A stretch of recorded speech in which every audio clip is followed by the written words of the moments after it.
Forgot your Straight Talk 4-digit PIN? No problem. Your PIN is used to manage your account, add airtime, and make changes. If you're locked out, there are two easy ways to reset it. First, use the Straight Talk app or website at straighttalk.com. Log into your account, go to Account Settings, then Security, and choose Reset PIN. You'll need to verify your identity with your phone number or email. A new PIN will be sent to you.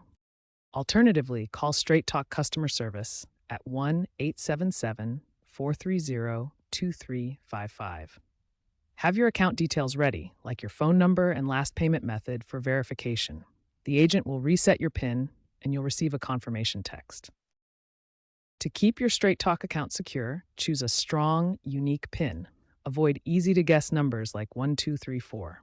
Consider enabling two-factor authentication, 2FA, for added protection during PIN resets. This sends a secondary verification code to your phone or email. Looking ahead, Straight Talk and the prepaid wireless industry are moving towards biometric authentication, like fingerprint or facial recognition in apps, potentially replacing PINs in the future. Stay updated on these security enhancements to ensure your account remains protected. Remember to check straighttalk.com or the app for the latest reset procedures, as processes may change.